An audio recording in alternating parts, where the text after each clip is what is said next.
Bien, buenas tardes. Seguidamente, una conferencia que va a impartir el profesor Marino Pérez, catedrático de la Universidad de Oviedo. Es verdaderamente un placer contar con él. Yo le pedí expresamente, además, si era posible, un atrevimiento por mi parte, desde luego, que hablara a propósito de la hiperreflexividad, algo que me fascinó en la lectura de sus últimos textos, y muy amablemente accedió a dedicar una conferencia a este tema. De manera que, cuando quieras, Marino, gracias. Pues muchas gracias. Ante todo, pues agradecer esta oportunidad a ti, Juan Francisco Rodríguez Gestal, en particular por arriesgarte con el tema que me has propuesto, y también felicitar a los organizadores de un congreso ibérico como este, esperando que, siendo el primero, pues no sea el último, y ya sé que se prevé pues que esto continúe. El tema del que voy a hablar es el que figura en el programa, y recuerdo pues el título: el origen moderno de la psicopatología actual, una paradoja de la reflexividad. El título ya promete dos tesis, y me compromete a mí a sustentarlas. Una tesis es que la psicopatología actual, los problemas psicológicos característicos de nuestra sociedad, pues tienen un origen reciente, puesto que se dice en el título el origen moderno de la psicopatología. Y ese origen reciente, moderno, pues yo lo sitúo pues efectivamente en el comienzo de lo que se suele conocer como modernidad, pues a principios del siglo XVIII. Obviamente no hay ninguna fecha fija establecida, pero podremos situar ahí pues este origen moderno. El primer caso de esquizofrenia, reconocido como tal caso de esquizofrenia, data de 1810, y es el ejemplo, el de la esquizofrenia, uno de los más controvertidos para esta tesis que yo voy a sostener, supuesto de que la esquizofrenia, así como otros trastornos psicológicos con otros nombres distintos a los actuales, pues pudieran ser universales y eternos, de siempre. Y yo sostengo, sin embargo, que son recientes, y en concreto pues que su surgimiento probablemente esté, digamos, en esta época, y además en esta sociedad moderna. Esa es una tesis. La otra tesis, también incluida en el título, es que los trastornos psicológicos pues tendrían su origen en una paradoja de la reflexividad, que si bien la reflexividad supone un atributo humano que nos hace lúcidos, y se espera que los humanos seamos reflexivos, y se enseñan los niños ya que lo sean, la reflexividad puede ser también, y esta es la paradoja, pues patógena.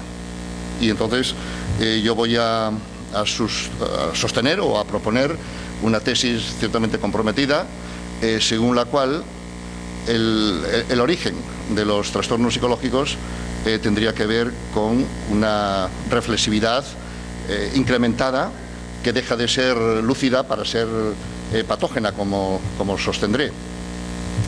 No se refiere aquí, ya para ir adelantando algo, necesariamente a una reflexividad intelectual, sino a una reflexividad entendida en un sentido más general, como presencia de uno para sí mismo, que se interpone entre uno y el mundo. De manera que la reflexividad a la que yo me refiero no necesariamente es una reflexividad intelectual y volitiva, sino que es una autopresencia que puede ser interfiriente entre uno y el curso de la vida. Estas dos tesis responden a dos problemas que tiene planteada la psicopatología actual, tanto la psiquiatría como la psicología clínica. Estas dos tesis responden a dos problemas, yo creo que muy importantes. Sería muy pretencioso por mi parte decir que los solucionan, pero diré únicamente que los confronta, que se enfrenta, digamos, a esos problemas a los que me voy a referir, y entonces, bueno, pues esta tesis no es meramente un ejercicio intelectual, digamos, de curiosidad, sino que, digamos, que enfrenta cuestiones, y yo creo que de las principales que tiene planteadas la clínica actual. ¿Cuáles son estas dos cuestiones a las que me refiero? Una de ellas es la insatisfacción que existe actualmente me refiero al 2013, respecto de los sistemas de diagnóstico establecidos, típicamente el DSM, pero para el caso, pues el CIE 10 o el CIE 11, cuando salga, pues sería pues prácticamente lo mismo, ¿no? El éxito que ha tenido el DSM a partir de 1980, el DSM-3 y luego las revisiones posteriores, un éxito inesperado que yo creo que ni los propios autores digamos se lo esperaban, ha cambiado por completo el panorama de la psicología, de la psiquiatría y de la psicología clínica, de la psicopatología en general. Lo ha cambiado de una manera que se ve, que ya se sabe, digamos, que es catastrófica, que se ha dejado de hacer psicopatología para encontrar una proliferación de diagnósticos pues cada vez mayor, muchos de ellos pues completamente inflados, problemas de la vida que se convierten en trastornos psicológicos o psiquiátricos, pues por intereses comerciales, etcétera. Nuestro libro, titulado La invención de los trastornos psicológicos, pues da fe justamente y pone ejemplos muy claros de esto, ¿no? Y el DSM-5, que va a salir este año, probablemente en mayo, pues va a ser más de lo mismo. Esta insatisfacción de los sistemas diagnósticos tiene que ver sobre todo con que, si bien han mejorado en cuanto a la fiabilidad del diagnóstico, eso no se corresponde con la validez, con la utilidad, la validez de esos diagnósticos, ¿no? La fiabilidad va en detrimento de la validez diagnóstica, como sabemos, como sabe cualquier estudiante de psicología que haya pasado por psicometría, probablemente ya en tercero o donde sea. Una medida puede ser muy fiable y, sin embargo, no tener ninguna validez para aquello, pues para lo que debiera aplicarse, ¿no? Los médicos, por ejemplo, podrían tener mucha fiabilidad a la hora de diagnosticar las pecas y los lunares en la piel, pero eso no tiene ninguna validez para diagnosticar el cáncer. Este es un ejemplo que pone Marcia Angell, que fue editora durante años de New England Journal of Medicine, para poner de relieve el problema justamente que tiene planteada la psiquiatría hoy día en una revisión que ha hecho esta autora en una revista americana, New York Times, ¿no? de amplia difusión, ¿no? De cómo la psiquiatría está sin diagnósticos. Entonces, esta es justamente la insatisfacción, ¿no? Y en efecto, los diagnósticos del DSM pueden ser muy fiables, y son fiables, digamos, en los criterios pues más casi ideales que se pueda uno imaginar, pero carecen de validez, y carecen de validez en las tres dimensiones de la validez. Por poner un ejemplo controvertido y más desafiante para esta cuestión que yo debato aquí, es el de la esquizofrenia. Efectivamente, pues una puesta al día de lo que se sabe hoy acerca de la esquizofrenia pone de relieve que el concepto que se usa de la esquizofrenia, de acuerdo con esos sistemas diagnósticos, pues carece absolutamente de validez, tanto de validez discriminante o de contenido, porque no discrimina la normalidad de la patología, ni discrimina la esquizofrenia en este caso de otros trastornos, eso, de los que no se puede diferenciar fácilmente. Carece de validez predictiva, por cuanto que no puede predecir ni la evolución ni la respuesta al tratamiento, y carece también de validez conceptual o de constructo, por cuanto que no saben qué es la esquizofrenia.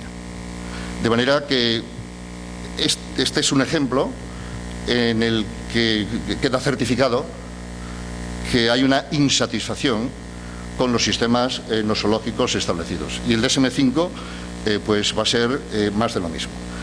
Frente a ese problema, lo que ofrezco yo aquí es una alternativa, la alternativa que consiste en proponer una dimensión transdiagnóstica que cubre diversos diagnósticos diferentes y muy diferentes entre sí, y que esa dimensión transdiagnóstica puede que sea la hiperreflexividad. Y el otro problema que enfrenta mi tesis, esta conferencia, por ejemplo, es el reduccionismo que caracteriza nuestros tiempos, atribuyendo o situando en el cerebro todas las actividades humanas, incluyendo los trastornos psicológicos y psiquiátricos y demás, que yo he denominado, utilizando una palabra ya que estaba en circulación, que he denominado cerebrocentrismo, como para decir o para suponer que en el cerebro estaría el lugar donde habría que buscar las causas y las explicaciones y los mecanismos de los trastornos psicológicos, psiquiátricos o mentales, que no discuto ahora acerca de estos términos, ¿no? Y frente a ese reduccionismo o cerebrocentrismo que nos invade, pues la teoría de la hiperreflexividad que sostengo resitúa los trastornos psicológicos en una perspectiva histórico-cultural, en la medida en que la hiperreflexividad es un producto histórico-cultural y no una secreción del cerebro. Voy a revisar y a justificar pues estas dos tesis, enfrentando cada uno de esos problemas que digo que son problemas prioritarios que tiene planteada la psiquiatría y la psicología clínica. Sea, en primer lugar, la propuesta de una dimensión transdiagnóstica como una prioridad que tiene planteada, ya digo, la psiquiatría y la psicología clínica, ¿no? La propia psiquiatría, y es curioso esto, propone por parte del Instituto Nacional de Salud Mental de Estados Unidos, que es como decir el Vaticano de la psiquiatría, propone ahora, ya el año pasado, hace 2 o 3 años, pero digo ahora, antes de que haya salido el DSM-5, que todavía no ha salido, todavía no se ha estrenado, todavía no está vigente, ya propone una alternativa al DSM-5. Y la alternativa que propone es la conocida por las siglas en inglés RDoC, que es una estrategia para investigar dimensiones transdiagnósticas que recorran distintos diagnósticos o de distintas categorías diagnósticas. Es una estrategia de estas, para los próximos años, ¿no? Quinquenal, ¿no? Como aquellas que había en la Unión Soviética, digamos que marcaban lo que van a hacer, lo que se va a hacer pues en el próximo siglo. Los siglos ahora duran 10 años, pues para los próximos 10 años, ¿no? Esa investigación que se conoce como RDoC, que se traduciría algo así como el dominio de los criterios del dominio de investigación. Y hasta ahora han propuesto grupos de trabajo para 5 o 6 o 7 dimensiones transdiagnósticas que estarían investigando, como el sistema de valencia positiva y negativa, como el sistema de arousal y regulación, etc. Lo que tratan de investigar con estas dimensiones básicas son estructuras del funcionamiento del cerebro que estuviera implicado en distintas categorías diagnósticas que en la base o en el fondo pues responderían a una supuesta misma alteración. Desde luego la idea es bien recibida, incluso desde mi propia perspectiva, bueno, es la que yo estoy sosteniendo precisamente, la investigación de dimensiones transdiagnósticas, etcétera. Pero el problema que yo veo en la propuesta psiquiátrica, en la propuesta de la del Instituto Nacional de Salud Mental de Estados Unidos es esto, que proponen investigar las bases subyacentes neuronales de los trastornos psicológicos sin saber cuáles son estos, sin empezar o partir por los fenómenos que habría que supuestamente, y eso ya sería discutible, pero que habría que supuestamente explicar en esas dimensiones. Y el otro aspecto que subrayo de nuevo, es que esa propuesta ya viene a reconocer que el sistema DSM-5 es mentira. Es decir, es espurio, es decir, que no responde a ningún criterio científico. Prueba de ello es que se establece por consenso. Es decir, cuando una ciencia se establece por consenso, pues es prueba evidente de que no es, ninguna ciencia sostenible, ¿no? Y esa es la cuestión curiosa, ¿no?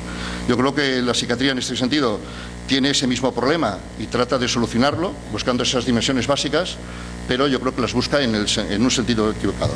Por parte de la psicología clínica también tiene esta misma problemática, la problemática de la insatisfacción de los sistemas diagnósticos y la búsqueda de dimensiones transdiagnósticas.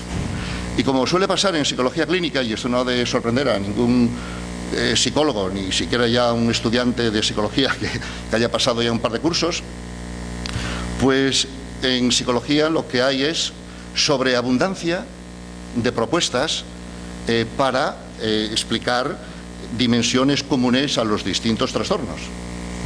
En psicología sobreabunda, por decirlo así, ese tipo de propuestas, lo cual supone dos cosas.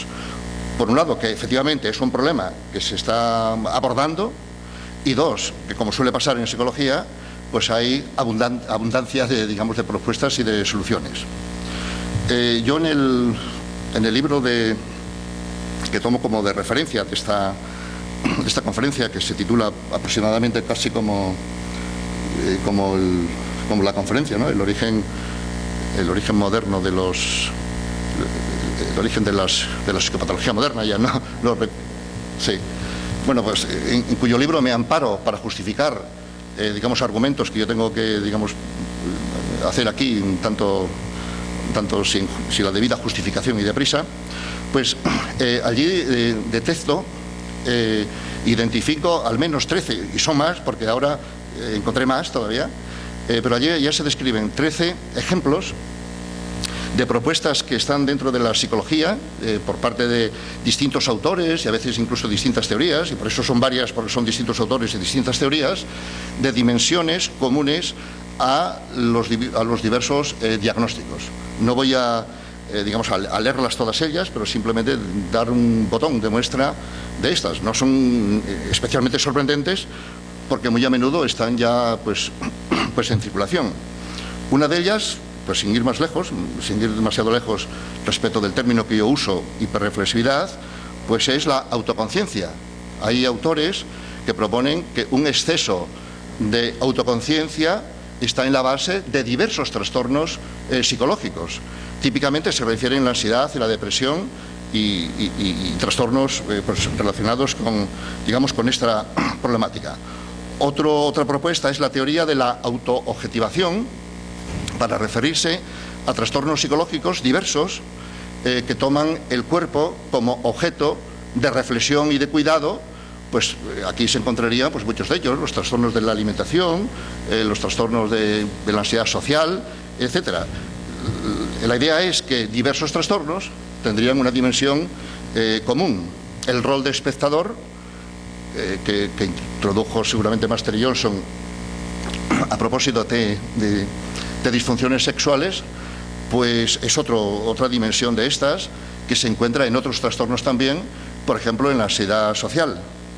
La atención autofocalizada fue propuesta por Ingram como una dimensión común a muchos trastornos que refiere. La rumia, en inglés igual suena mejor, rumination, la rumia fue propuesta por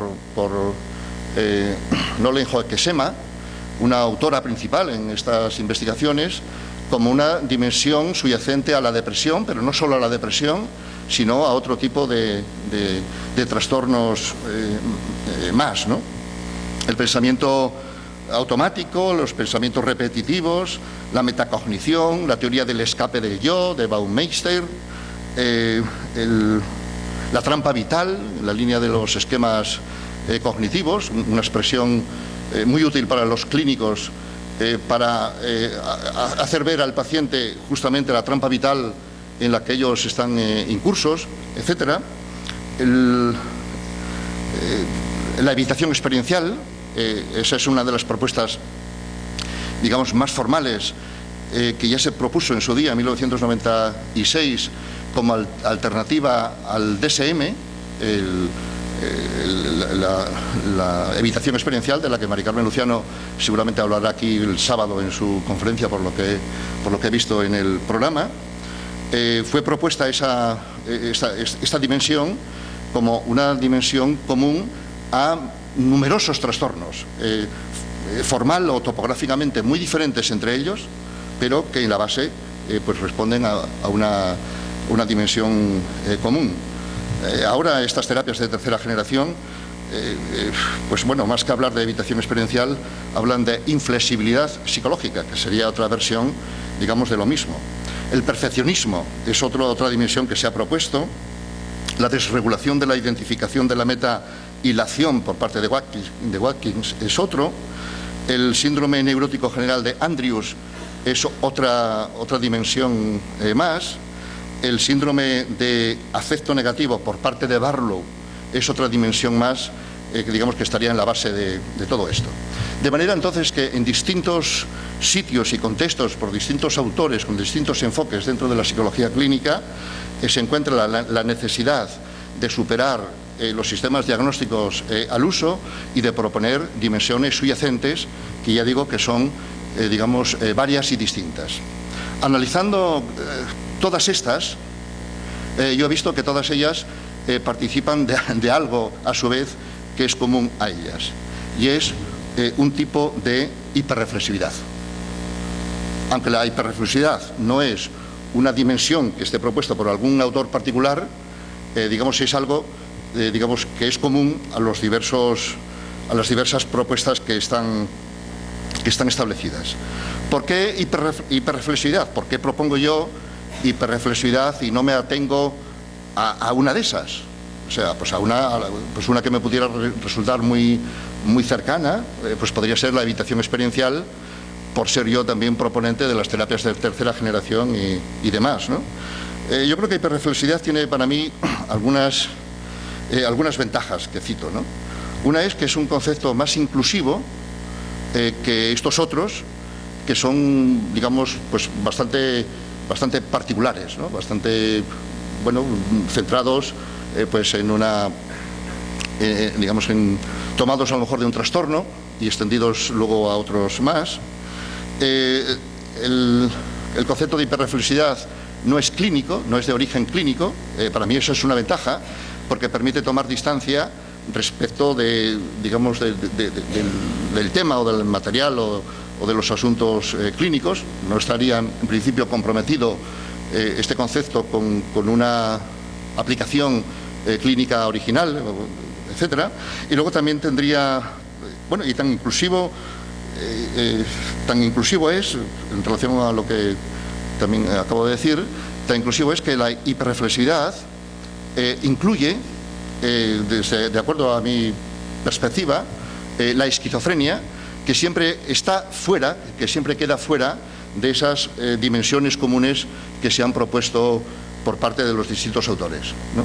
Y la verdad es que es relativamente fácil ofrecer dimensiones subyacentes a las problemáticas que tienen que ver con lo que tradicionalmente se llamaban trastornos neuróticos, que tienen que ver con la ansiedad o la ansiedad y la depresión. Todo lo que se estudie y todo lo que se proponga en relación con la ansiedad y la depresión es relativamente fácil de hacer, ¿no? Fácil de hacer. Y de hecho, si alguien quiere inventar una terapia nueva y validarla y ofrecerla como terapia empíricamente validada, pues que la aplique en la depresión, que seguro que digamos que va a encontrar. Pero otra cosa es la esquizofrenia, que da la impresión de que queda fuera del alcance de la psicología clínica. Y de acuerdo con las investigaciones y la perspectiva de la fenomenología, que parte sobre todo de la psiquiatría, pero en todo caso la fenomenología es común a la psicología y a la psicología clínica. De acuerdo con la perspectiva fenomenológica que yo sostendría aquí, se entiende la esquizofrenia como un trastorno que tiene implicada la hiperreflexividad, un tipo de hiperreflexividad que ya digo que no es necesariamente intelectual o volitiva, sino que se entiende pues de otra manera. Entonces, este concepto de hiperreflexividad es más inclusivo que todos los otros, por cuanto que incluye lo que todos los demás dejan fuera, que es en este caso digamos la esquizofrenia. Y el concepto de hiperreflexividad también da juego para entender o para situar los trastornos psicológicos, forma parte eso de mi tesis, en una perspectiva histórico-cultural, en la medida en que la hiperreflexividad es un producto cultural. Y en esa medida y en esa línea, los trastornos psicológicos son un producto cultural y no una secreción, por ejemplo, del cerebro. Bueno, la cuestión aquí, para sostener la hiperreflexividad como una dimensión común, y casi ahora me atrevo a decir, a todos los trastornos psicológicos, y de hecho no encontré ninguno que no implique alguna forma de hiperreflexividad como condición psicopatológica, pues lo que hay que sostener aquí, de acuerdo con esta propuesta, es ver que efectivamente la hiperreflexividad es una condición psicopatológica, que es un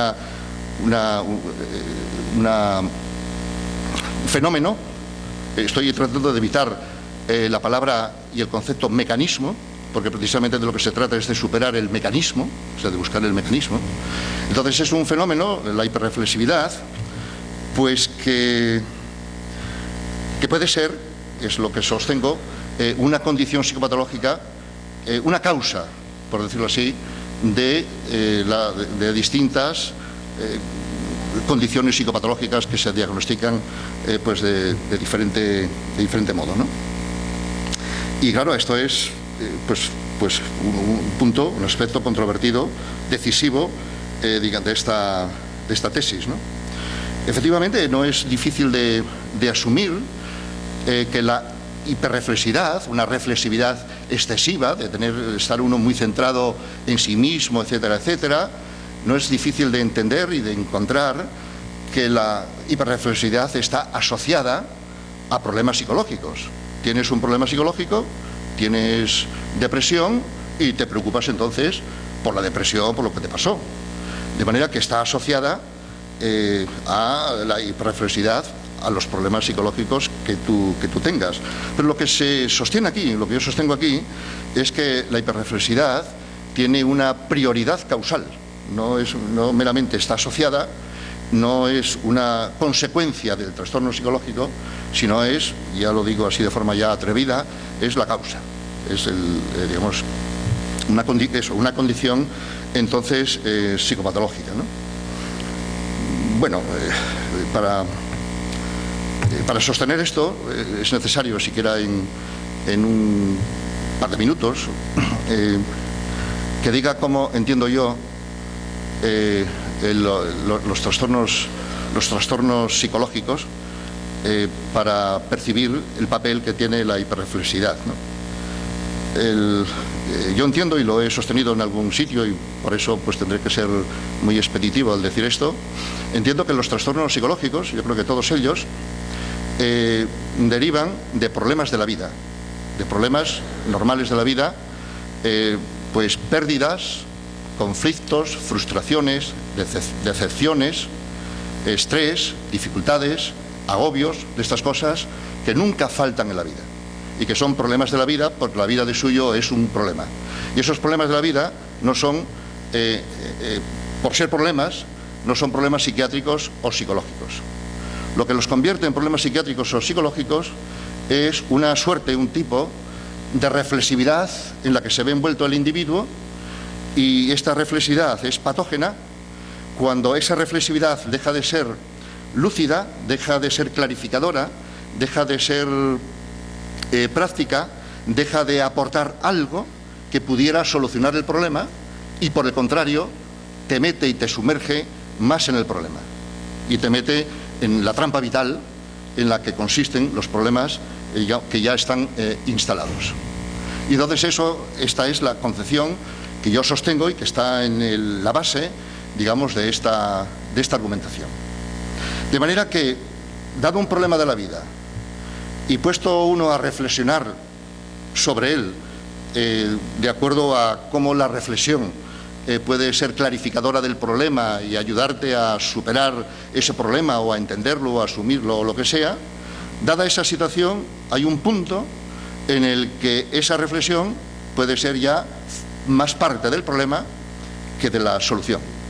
Es ahí donde habría que entender entonces el papel de la hiperreflexividad como condición psicopatológica. Y dicho esto, entonces, aportaría, o citaré al menos, diversas evidencias empíricas que convergen en sostener que la hiperreflexividad es condición psicopatológica, es más causa que consecuencia.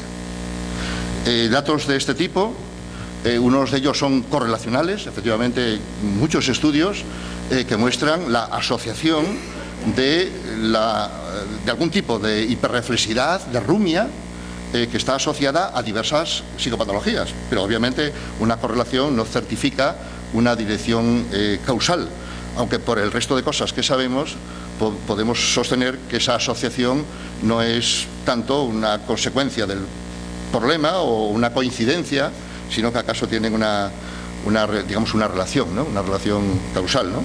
En la línea de estos estudios se ha puesto de relieve lo que se llama el estilo rumiante. El estilo rumiante es realmente un término simpático y agraciado que describe estilos, maneras de funcionar que tienen las personas que en caso de colapso, de crisis, de agobio y de dificultades, tienen más probabilidades de que ese problema de la vida se convierta en un problema psicológico que aquellos otros que no tienen ese estilo rumiante.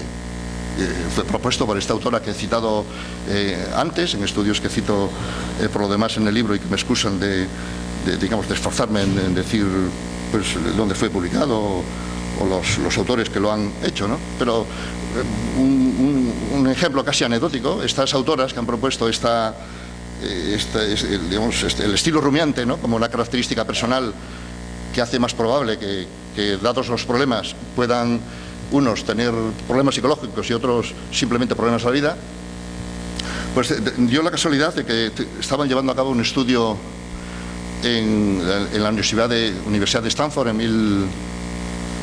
1989, bueno, el año que hubo un terremoto en San Francisco. Tenían los datos del estilo rumiante de cientos de, supongo que serían estudiantes. Acaeció ese evento natural del terremoto en San Francisco, y más adelante pues volvieron a hacer las aplicaciones correspondientes y encontraron que aquellos que tenían un estilo rumiante en relación con ese evento, esa catástrofe, pues fueron unos que tenían más depresión y ansiedad que aquellos otros que no tenían estilo rumiante. Es un tanto anecdótico, pero como no tengo diapositivas, pues lo ofrezco así casi como curiosidad, digamos, acerca de la importancia de este estilo personal que la gente aprende pues en los contextos educativos, etcétera, etcétera. Estudios correlacionales, que ya digo que no son decisivos para establecer relaciones causales. Pero hay estudios también experimentales en los cuales se induce la reflexividad en comparación con otros grupos a los que durante ese mismo tiempo se les induce otra reflexividad distinta de una que se entiende que es patógena, que es darle vueltas a lo mismo, la típica que caracteriza a las personas, vamos a decirlo así, neuróticas, y en comparación pues con otra atención o otra reflexividad, otra ocupación que tiene otro grupo pues en aspectos neutrales, etcétera. Aquellos a los que se les induce o que se les propone, que ponen en juego un determinado tipo de reflexividad, efectivamente tienen, digamos, respuestas emocionales distintas, parecidas a las que tienen las personas que se deprimen o que tienen ansiedad, etcétera, ¿no? De manera que muchos estudios muy cuidadosos y comparativos, etcétera, etcétera, controlados, aleatorios, muestran que la inducción de la reflexividad digamos, trae como consecuencia alteraciones relacionadas a los trastornos psicológicos que puedan tener la gente, ¿no? Hay otro tipo de evidencia, que es la que viene de las terapias psicológicas, de algunas terapias psicológicas que tienen como objetivo expreso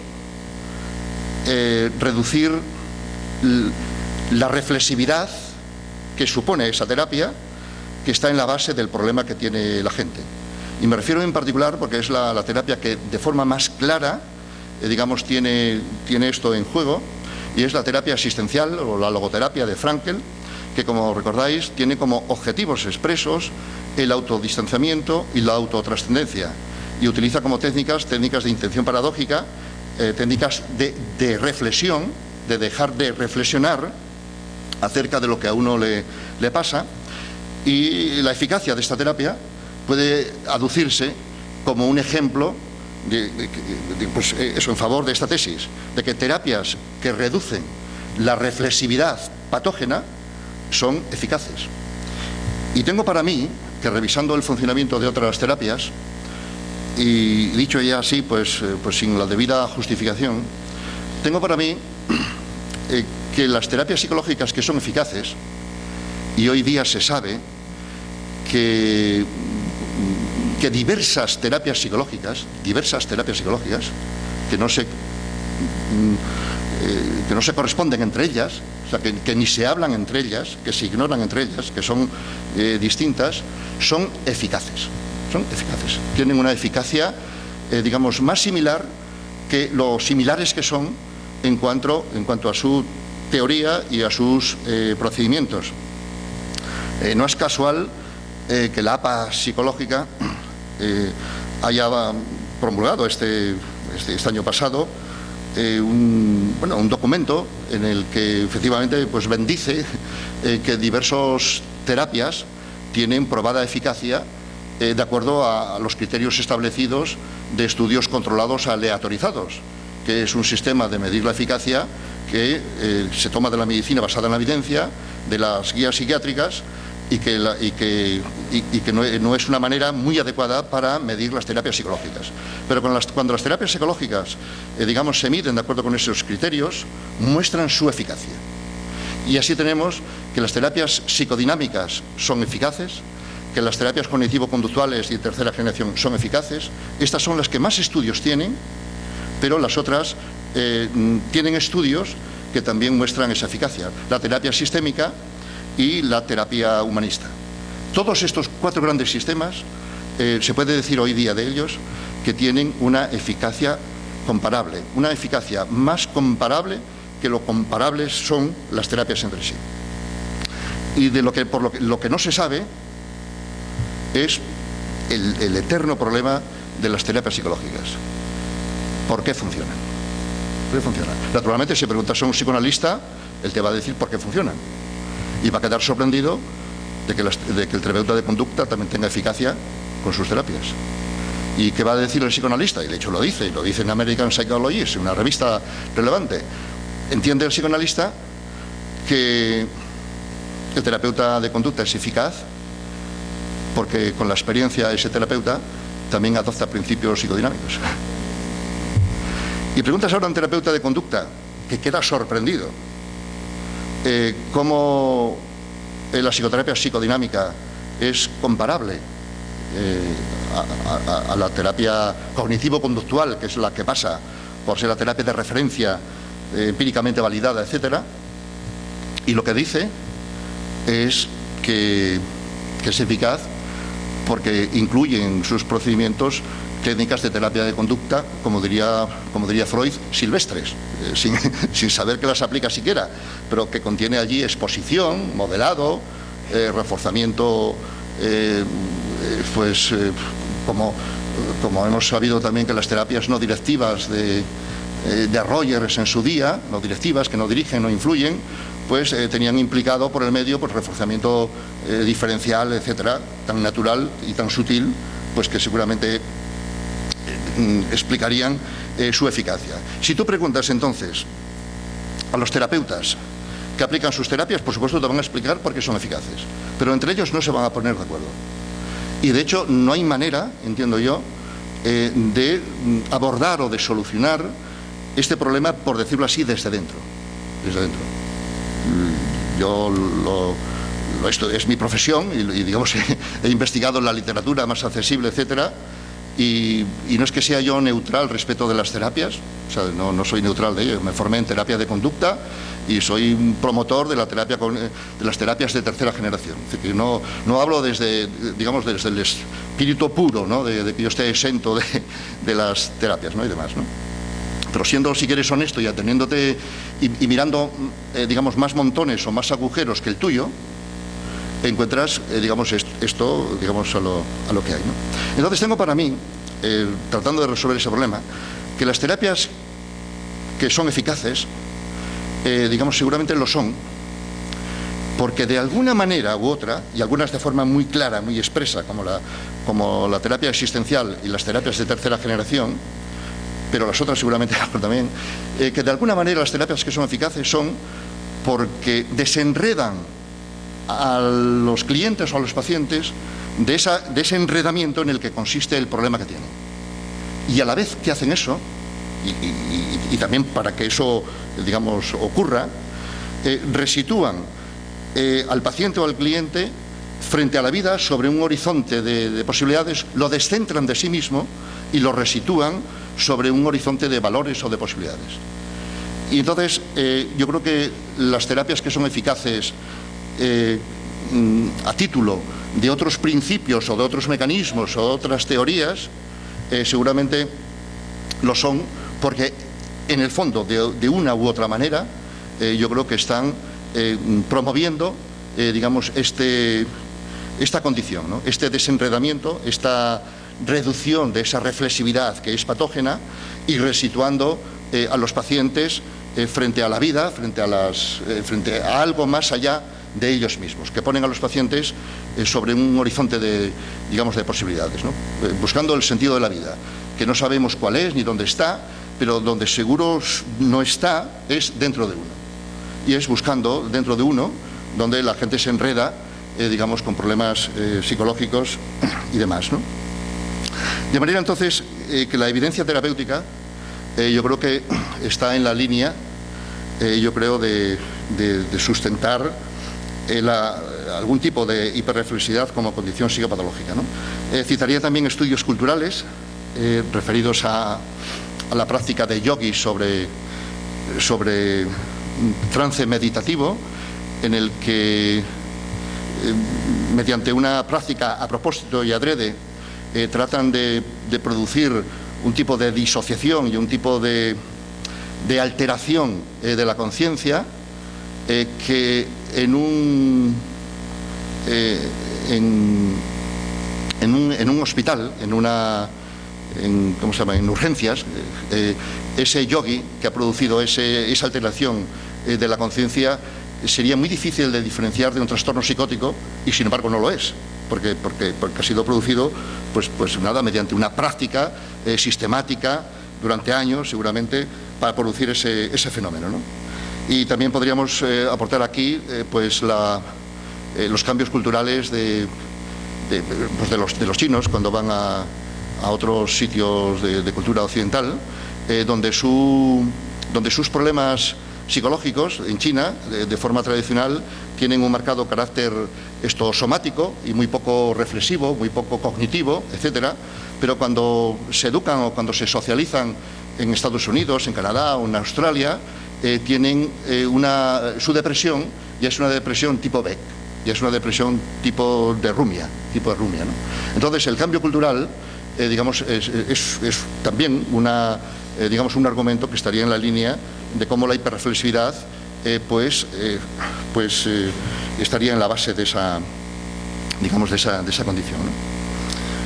En esta misma línea, y estoy ya, digamos, en el lado de la colina hacia terminar, cunda el pánico, pues otra ventaja a favor del concepto de reflexividad es que la reflexividad efectivamente se presta a una paradoja, ¿no?, que puede, por un lado, ser pues una solución y por otro lado ser precisamente un problema, ¿no? De la reflexividad también puede surgir el remedio, ¿no? De la reflexividad puede derivar algún tipo de insight que le lleve a algunas personas, a algunos pacientes, a tomar alguna decisión pues que resuelva su problema. Y de la reflexividad también se podrían derivar técnicas que por lo demás están muy de moda, como mindfulness, que consiste precisamente en una atención plena y es un cambio, respecto de esa reflexividad patógena que consiste en analizar, en juzgar, en revisar, en volver a preguntar, en rumiar. Cuando esa reflexividad se torna en una atención plena, no juzgadora, no analítica, no revisora, etcétera, pues puede ser salvadora. Aquí suelo citar pues la expresión, una frase célebre de Hölderlin, según la cual donde hay peligro también florece lo que salva, ¿no? Y la reflexividad entonces puede ser eso, patógena y remediadora, y es lo que la define como una paradoja, ¿no? Unos colegas de la Universidad Autónoma de Barcelona que están aquí presentes alguna vez me han reprochado amablemente y fue en Zaragoza, porque hubiera sido muy oportuno allí decir lo que voy a decir ahora, que no citara yo a este respecto de la paradoja de la reflexividad el célebre cuadro de Goya, según el cual el sueño de la razón produce monstruos. Pues yo creo que ese cuadro, y si me hubiera esmerado más, no sé de qué manera, pues sería oportuno que se presentara aquí. Ese sería el tipo de paradoja, ¿no? Esto está también en la psiquiatría clásica, cuando se habla, conceptos introducidos por Minkowski, de la racionalidad mórbida, de cómo la racionalidad te hace racional, etcétera, etcétera, y puede ser mórbida, ¿no? Los que sean seguidores de la serie de televisión Big Bang encontrarán allí que un par de personajes de Big Bang tienen una racionalidad mórbida. Digamos que tan racionalistas someten la vida cotidiana a algoritmos, pero son incapaces de entender los chistes, las ironías y el contacto más elemental que forma parte de las relaciones de la vida, ¿no? Así que entonces queda más o menos, no digo demostrado, pero apoyado, que la hiperreflexividad podría ser una dimensión común a diversos trastornos, ¿no? Pero queda por decir algo respecto al otro problema que esta tesis, esta conferencia que nos trae aquí, pues enfrenta o confronta, ¿no? Y es en qué medida la teoría de la hiperreflexividad o alguna similar a esa, ¿no? Puede ser una alternativa al cerebrocentrismo que nos invade. Y efectivamente vivimos, en nuestra época se ha pasado por la década del cerebro, se ha pasado por la década del genoma humano, y sin duda ninguna cada vez se sabe más del cerebro y del genoma humano, pero no se corresponde eso para nada con que se sepa más de las actividades humanas ni de los trastornos psicológicos o psicopatológicos, de ninguna manera. Y como también he tratado de demostrar en algún desarrollado pues por extenso en las dimensiones de un libro, pues me permito decir que el cerebro yo creo que es más variable dependiente que variable independiente que fuera la supuesta causa de los trastornos psicológicos. Y es de hecho variable dependiente porque depende de la conducta de los organismos y de las condiciones del ambiente en la que los organismos tienen que vivir. Y la fuerza y el poder del cerebro no está en ser creador o causante de algo que no lo es, sino en mediar y facilitar las condiciones de vida que los organismos se necesitan de acuerdo a las facilidades y constricciones de sus medios. El poder del cerebro está en la plasticidad y no en la creación. Y la plasticidad pone de relieve que el cerebro es más variable dependiente que variable independiente, como suele tomarse pues en la neurociencia, en las exposiciones vulgares, en la cultura popular que tiene la gente, pero también muy a menudo hasta los propios psicólogos, ¿no? Este es un problema que tienen los psiquiatras, yo creo. La psiquiatría está en una crisis ahora mismo, bueno, en una fase de la crisis permanente en la que suele estar. Pero yo creo que ahora mismo la psiquiatría está en una fase realmente muy crítica, reconocida por los propios psiquiatras que digamos que tratan de sostener la psiquiatría en la línea que está establecida, en la psiquiatría biológica o neurocientífica y demás, ¿no?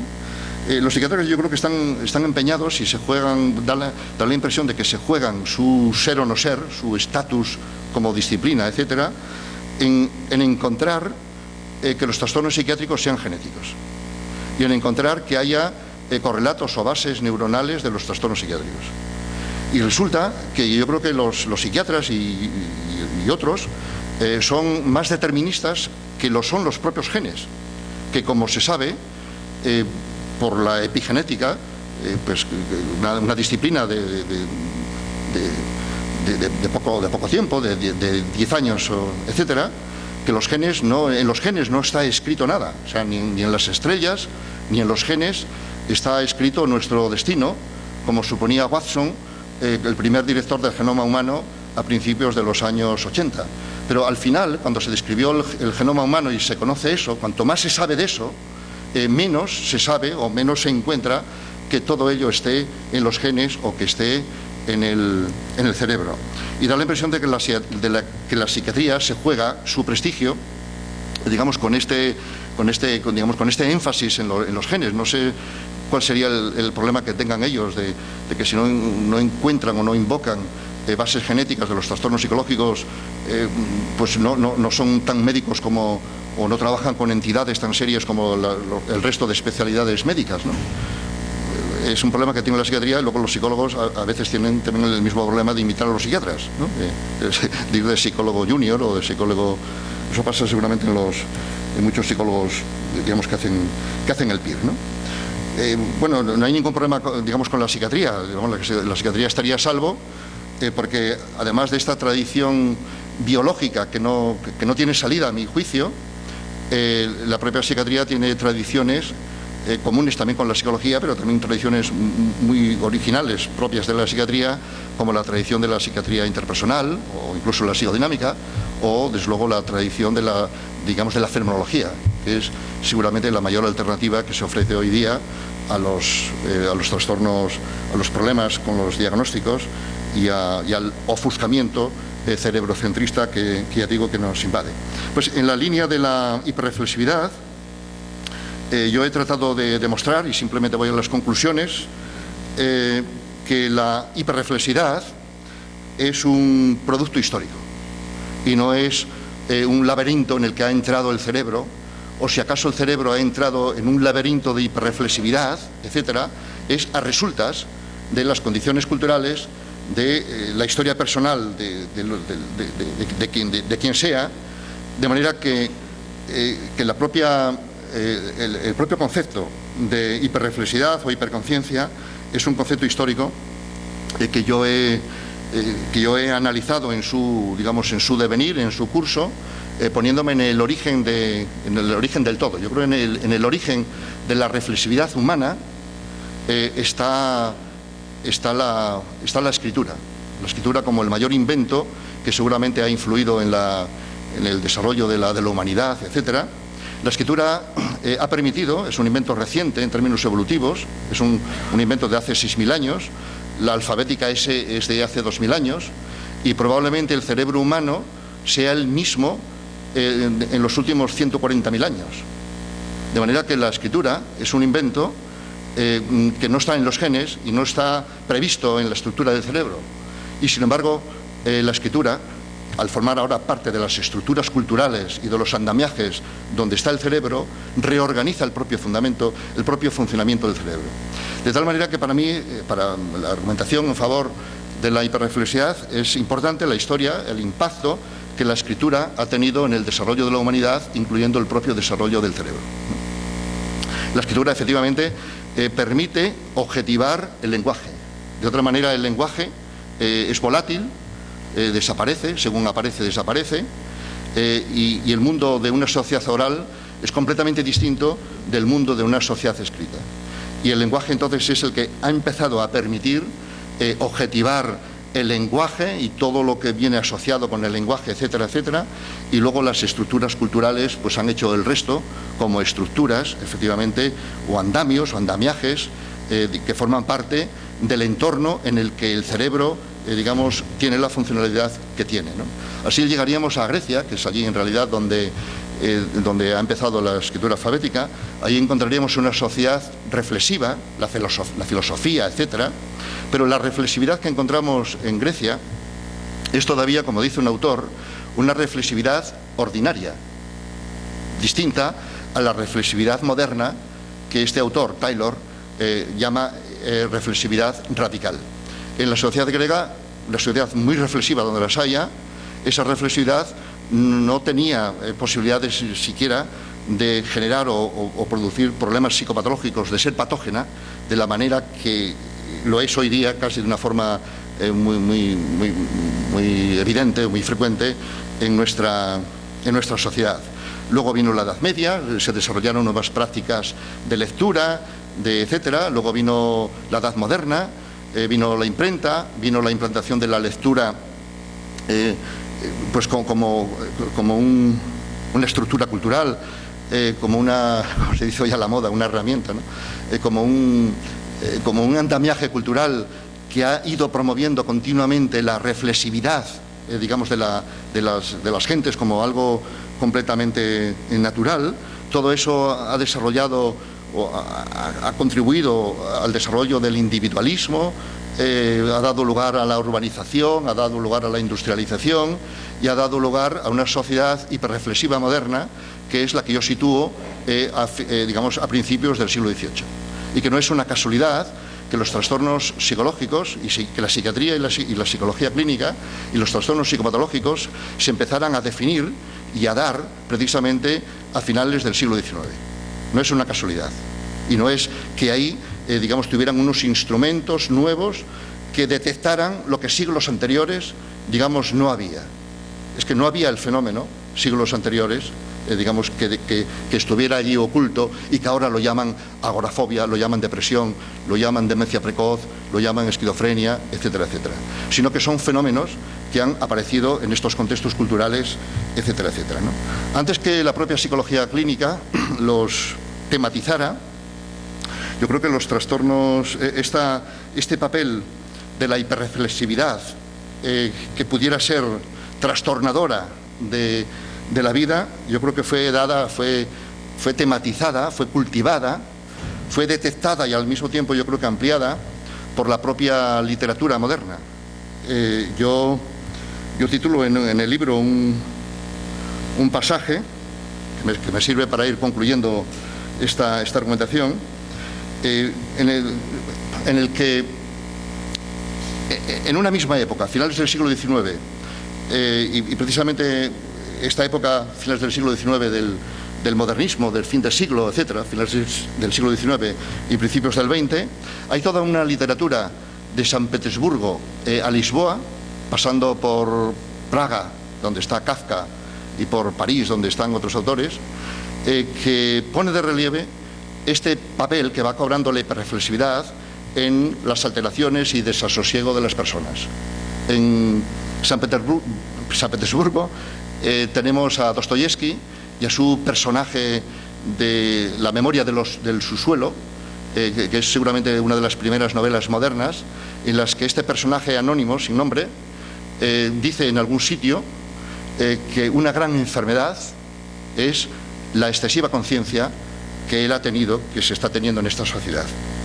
Y en Lisboa, y estoy terminando, encontramos a Fernando Pessoa, que ha titulado todas sus memorias de una forma insuperable, que certifica, digamos, todo esto que estoy diciendo aquí, y es en su insuperable libro, el libro del desasosiego.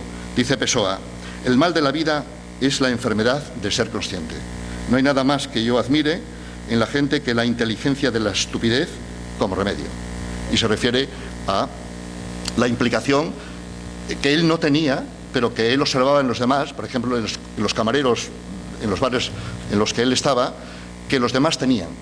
Y esa estupidez a la que él se refiere es precisamente digamos, una reflexividad, vamos a decirlo así, la justa, digamos, en la que uno está ajustado, etcétera. Pero Pessoa estaba completamente desasosegado por la enfermedad de ser consciente, como él dice. Y hasta aquí, pues, mi argumentación. Muchas gracias por vuestra presencia.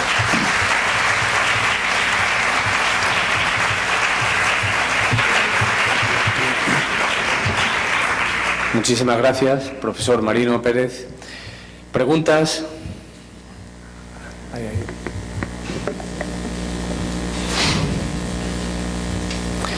A mí sí me gustaría comentar algo y hacerle quizás una pregunta o que hiciera una reflexión en el sentido de, partiendo de la premisa que la hiperreflexividad no implicaría una actividad intelectual, es revolucionaria la idea por cuanto afectaría a toda la evaluación, todo el proceso de evaluación, me refiero de lo que utilizamos en investigación, ¿no? Quizás una de las referencias más valiosas en el grupo de SAS y Parnas es el uso de la EASE, pero ¿qué efecto tendría eso en el resto de la evaluación clínica, ¿no? ¿Cuál sería su opinión? Sí, pues tendría digamos, mucha importancia, sobre todo en relación con la esquizofrenia, donde, bueno, estos autores que has citado sostienen que la esquizofrenia es sobre todo una alteración de los aspectos básicos del sí mismo, de la experiencia básica precognitiva o prereflexiva que uno tiene del mundo y de sí mismo, que podríamos decir que es una especie de sentido común que uno tiene aprehendido pues en la vida, etcétera, etcétera, ¿no? Y lo que caracteriza la esquizofrenia, de acuerdo con estos autores, sería una alteración de esa, digamos, de esa experiencia básica del mundo y de sí mismo, que consiste en que ahora al esquizofrénico o una persona en una fase inicial psicótica o prepsicótica empieza a tomar conciencia de aspectos que normal y funcionalmente debieran pasar desapercibidos, como pues no sé, el sentir las articulaciones al andar o el escuchar los pensamientos como se convierten en sonoros, cuando lo normal del pensar es precisamente que no tengan digamos este aspecto especializado, ¿no? Espacializado, ¿no? De manera entonces que ellos proponen una nueva concepción de la esquizofrenia en esta perspectiva, pero a lo que va tu pregunta es a cómo se puede esto evaluar. Y efectivamente ellos han desarrollado un instrumento, una entrevista semiestructurada. Yo creo que el mayor descubrimiento de la psicología clínica es de nuevo la entrevista semiestructurada, etcétera. Pero la entrevista semiestructurada que ellos utilizan exploran, digamos, todos estos aspectos que el clínico, que las investigaciones, que la perspectiva fenomenológica conoce que suelen estar alterados en la esquizofrenia, que muy a menudo son inefables, que son difíciles de expresar, pero en el contexto de una entrevista semiestructurada, digamos, se ponen de relieve este tipo de experiencias. Y eso, digamos, varía digamos, tanto el concepto de la esquizofrenia como la evaluación que se tiene de ella, distinta a un mero cuestionario digamos, de reportes sin más, ¿no? Tú me contabas ayer una anécdota impresionante sobre el autobús, ¿no? Eso. Sí, puedes contarla aquí a la gente, si no la sabe. Sí. No, a propósito de una línea que estamos siguiendo de evaluación del pensamiento referencial, y le comentaba al profesor Marino Pérez, precisamente pues lo difícil que resulta capturar el fenómeno de las ideas de referencia, ¿eh? Y esto venía al caso porque le comentaba de uno de los cuestionarios que utilizamos, que recoge las autorreferencias, una paciente con un trastorno delirante, un delirio celotípico absolutamente abigarrado, muy bien organizado, y sin embargo cuando en la primera entrevista rellena esa prueba, pues puntúa un 1, simplemente de 34 ítems, para que nos hagamos una idea, lo cual está incluso por debajo de lo que en población general puntuaría pues, cualquier persona, ¿eh? Y sin embargo, cuando, lo comentaba a título anecdótico, ¿no? Cuando nos entrega el cuestionario nos dice, pero en realidad a mí lo que me pasa es que cuando entro en un autobús la gente empieza a hablar de mí y se ríen de mí y me miran todo lo que hago y así permanece un buen rato, ¿no? Es decir, que es la dificultad y es hacia donde iba mi pregunta, ¿no? Porque entiendo que la hiperreflexividad sí es verdad que es una condición donde lo intelectual no sería precisamente lo esencial. Tenemos un problema para poder evaluar eso. Y haciendo alusión antes a Nolexema, precisamente, la escala de evaluación de Rumia, de rumiación y demás, claro, en todos esos instrumentos necesitamos la actividad intelectual para poder valorar, necesitamos esa habilidad metacognitiva para ser capaces de responder. Y veía la dificultad. Sí. Respecto de las implicaciones que todo tiene esto en la práctica, yo creo que las puedo resumir en dos, ¿no? Una es que es imprescindible la entrevista, y en particular una entrevista semiestructurada. No se puede sustituir eso por cuestionarios, o sea, digamos, la entrevista. Y entonces una entrevista semiestructurada aplicada, por ejemplo, a la esquizofrenia, es una que tiene que llevarse de acuerdo a una perspectiva fenomenológica que perciba la esquizofrenia, ya entendiendo que los síntomas tienen algún sentido, que tienen algún significado, que conciba la esquizofrenia como una alteración del yo, del sí mismo y de la relación con el mundo. O sea, que no vale cualquier... Si tienes la concepción de la esquizofrenia del DSM, no has entendido nada ni captas nada. De tal manera que es fundamental entonces aquí tener una concepción, y yo sostendría una concepción fenomenológica estructural de la esquizofrenia, no me refiero a una fenomenología digamos descriptiva, objetivista como el DSM-4, ni una fenomenología subjetivista como las que nos enseñaron a los psicólogos en los libros de psicología. Los psicólogos somos los más damnificados por la perspectiva de la fenomenología, sino una fenomenología estructural que trate de, y tú lo has dicho muy bien, me apunto la expresión, que trate de captar el fenómeno, Entonces, en esta perspectiva se trata de captar cuál es lo esencial de determinados trastornos, de determinados síntomas o de la esquizofrenia. Y el problema que tienen los sistemas nosológicos, en particular el problema que tienen con la esquizofrenia, es que tienen un concepto totalmente inadecuado para captar el fenómeno que no es fácil de captar, que sea la esquizofrenia, porque los criterios del DSM-4 son realmente, digamos, es como la autopsia de un fenómeno, es matar el fenómeno antes de acercarse a él, ¿no? Definir la esquizofrenia o cualquier trastorno, la ansiedad o la depresión, pues con 6 ítems de 10, que ninguno de ellos es patognómico precisamente de la esquizofrenia, etcétera, eso no es ni psicopatología, ni eso es, digamos, estadística ficción, ¿no? Lo que se hace, ¿no? Entonces, una perspectiva fenomenológica sería esencial porque trataría de captar, digamos, el fenómeno. Entonces, si el clínico tiene esta perspectiva, ayuda al paciente a que pueda explorar y a poner de relieve aspectos por los que nunca le preguntaron al paciente, nunca le preguntaron, hasta que se ha encontrado pues con entrevistadores en esta perspectiva, y entonces eso se va poniendo de relieve en la medida en que la propia entrevista genere un contexto interpersonal, por supuesto de confianza, etcétera, etcétera, etcétera, pero en el que el clínico tenga, yo creo que, una formación fenomenológica, interesada en captar, digamos, la esencia de los fenómenos, la estructura, que como ya se dice en el Principito, lo esencial no está a la vista. Y entonces eso es lo fundamental justamente aquí.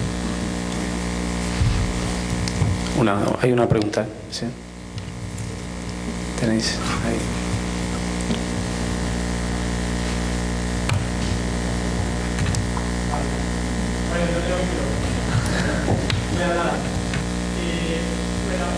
Ya ha comentado que la reflexividad se prolongaría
destruyemos más hasta intentar buscar menos a las actividades. Pero desde un punto de vista científico, ¿cómo tiene usted que la psicología y los modelos psicológicos están ahorrando contribuir a esa hiperreflexividad? Sí, muy bien, sí, me parecen, digamos, contundentes y muy pertinentes las preguntas, ¿no? Y me sonsacan a mí cosas digamos, que voy a decir. O sea, que decir que por respeto a tu pregunta, pues no voy a omitir ni a ser tampoco ambiguo ni demás, ¿no? Sí, bueno, y efectivamente, bueno, al ser la hiperreflexividad un producto histórico occidental, como he sostenido, pues es algo que se va a ir, digamos, exportando, digamos, pues en el proceso de globalización, pues al resto de países que se van occidentalizando y demás. Y eso es algo así, ¿no? He puesto el ejemplo de los chinos que se socializan en culturas occidentales, como su manera de deprimirse es muy distinta a la suya tradicional en la dirección de esta hiperreflexiva, ¿no? La industria farmacéutica, en particular la psicofarmacéutica, en su ampliación de horizontes, pues se está tratando, como dicen, y esto no es ningún secreto, ni siquiera ningún delito, está tratando de sensibilizar a otros países acerca de problemas que no tienen diagnosticados o no tienen detectados y que no saben que los tienen. De manera que efectivamente cuando hagan estas campañas de sensibilización pues van a saberlos, ¿no? Los cálculos desde Occidente permiten suponer que puede haber unos 100 millones de chinos que están deprimidos sin saberlo, y con esas campañas de sensibilización, digamos, lo van a saber. Van a tener ese privilegio, efectivamente, de esto, ¿no? En segundo lugar, efectivamente, los factores socioeconómicos no están exentos de nada, y no están exentos ni siquiera de la ciencia ni del estudio del cerebro, ¿no? Es curioso que el estudio del cerebro, los distintos modelos que ha habido del cerebro, en tiempos de Jackson, en tiempos de la neurología alemana clásica, que distinguía distintas áreas que todavía se utilizan, ¿no? Áreas cerebrales, etcétera, se basaba en metáforas políticas. Y Jackson utiliza para referirse al córtex respecto de estructuras inferiores, utiliza el ejemplo de la Armada Británica. Digamos, como el córtex ejerce, digamos, un poder respecto de las estructuras cerebrales digamos, inferiores, etcétera, y cuando se relaja o se rebaja, digamos, ese poder, emergen los síntomas negativos. O sea, que ese modelo está presente en esa distinción insostenible, pero sin embargo muy establecida, de síntomas negativos y síntomas positivos. Esta alemana, que digo, pues todavía yo creo que venía de la política alemana, consistente en distintos estados, digamos, estados germanos, que daban modelo a los neurocientíficos para modelar el funcionamiento del cerebro de acuerdo con eso. Como seguramente no puede ser de otra manera, que los propios investigadores tienen que utilizar las metáforas que tienen a mano. Y el modelo que se tiene del cerebro hoy día, que es por donde ibas, me temo yo, es precisamente el de la economía liberal. La descripción que se hace del cerebro como descentralizado, flexible, interconectado, es la misma que se utiliza para la globalización, para la organización empresarial, para las características de la sociedad neoliberal. De manera que la imagen que se tiene hoy del cerebro, que nos parece obvia, y precisamente nos parece obvia porque forma parte de imágenes que están dadas en el funcionamiento, digamos, normal de nuestra sociedad, ¿no? Entonces, efectivamente, pues digamos, las estructuras políticas y socioeconómicas, digamos, no están ajenas, digamos, siquiera pues como proveedoras de metáforas e imágenes acerca en nada menos que del cerebro, ¿no? Y en relación con la psicología positiva, pues efectivamente no son solo los laboratorios, la industria farmacéutica, que no son ONGs, sino son productores de medicamentos que tienen que venderlos. Es decir, que eso no debe extrañar a nadie, ¿no? De manera que no solo es la industria farmacéutica la que trata de sensibilizar a la población acerca de dolencias o problemas de la vida cotidiana que pasaban desapercibidos para que los experimenten y vivan como problemas, generando una hiperreflexividad, digamos, patógena que luego medican, etcétera. No solo, se genera hiperreflexividad interesada por ese lado, sino que, digamos, las propias disciplinas científicas de las ciencias humanas, la sociología, la antropología, la estadística, la economía, la psicología, etcétera, como disciplinas, como ciencias que tienen como objeto la sociedad, hacen a la sociedad más sensible, hiperreflexiva. Es lo que llamamos, lo que llama un autor, un sociólogo, no recuerdo ahora el nombre, lo que llama reflexividad institucional. Entonces es como una derivación que las propias ciencias tienen, digamos, en influir en la sociedad. El experimento de Milgram, por ejemplo, no se podría repetir hoy día. No se podría repetir. Ya no pillas a estudiantes que nunca hayan oído hablar de eso para meterlos en un sitio. Cuando tú publicas una estadística, estás influyendo en la sociedad y la siguiente estadística que hicieras puede estar ya influida por este dato anterior. Esa es una característica, digamos, de las ciencias humanas, ¿no? Y demás, ¿no? Pero dentro de esto, dentro de estas actividades, pues yo creo que hay varias fuentes, digamos, de hiperreflexividad, a mi juicio perversa, casi ya a propósito, como son, digamos, la inmensa mayoría de los libros de autoayuda, que lo que hacen es generar una hiperreflexividad justamente, digamos, patógena, o sea, digamos, que hace que los individuos tengan que comprar el siguiente libro de ese autor, prueba evidente que ese libro no ha solucionado los problemas que decía que iba a solucionar, y la gente necesita ese otro libro y más otro libro de otro sitio, lo cual entra en ese laberinto de la hiperreflexividad de los libros de autoayuda, que es un género digamos, de hiperreflexividad patógena de primer orden, ¿no? Yo creo que en esta línea también habría que situar a la psicología positiva como una en la que ha metido también, que tiene que ver con la perspectiva neoliberal y demás. Yo creo que la psicología positiva es una tendencia que se ha puesto de moda de la psicología, cuyos orígenes están en la religión americana, que tienen que ver con digamos, con el consumismo, tiene que ver con este halago a la gente de que todo es positivo, etcétera. Y yo creo que es en buena medida, pues, muy patógena, ¿no? Ha metido a la gente en el lío de que en vez de ser normal tiene que ser feliz, ¿no? Y entonces, a partir de ahí, ya tienes un problema generado, ¿no? Esto que digo así de una forma muy apresurada, lo tengo argumentado más despacio y documentado. Pues en el artículo, supongo que me has suscitado, me has incitado a resultas de él, ¿no? Un artículo sobre psicología positiva, magia simpática, ¿no?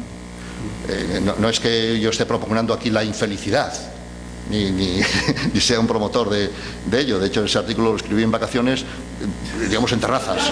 O sea, pero no, yo no necesito la letanía de la psicología positiva, digamos, para tener mala vida. Y además, en todo caso, la psicología positiva, si tiene algo de cierto, es solamente la mitad de las cosas. Digamos, la mitad de las cosas. Yo creo que incluso una perspectiva, digamos, más realista o pesimista puede ser, digamos, hasta más eficaz, ¿no? Lehman Brothers, el año anterior a hundirse, contrató a happyólogos para infundir optimismo en sus ejecutivos. Y bueno, en fin, o sea que bien, que respondo positivamente a que la psicología positiva puede ser iatrogénica digamos, en este efecto, ¿no? Me gustaría hacer una pregunta más, si es posible. Hagamos la operación al revés. ¿Qué pasaría hace 5 o 10.000 años? ¿Cuál sería la patología del ser humano? Es decir, lo prereflexivo se haría reflexivo, habría una especie de, y yo no soy partidario precisamente de las clasificaciones, pero habría una forma, algo más uniforme de mostrar la patología. No, yo creo que no habría ninguna patología, entre otras cosas porque la gente de entonces tenía que ocuparse de cosas más importantes que de sí mismo, ¿no? Y entonces eso no daría lugar a esto, ¿no? Por lo demás, en esta en esas raíces históricas, etcétera, probablemente la gente viviría digamos, en tribus o en comunidades donde los problemas, donde no había individuos separados de la comunidad. Digamos, los problemas que tendrían los individuos estarían ya resueltos por anticipado, por formar parte precisamente digamos, de un grupo, ¿no? No tendrían ese tipo de problemas, ¿no?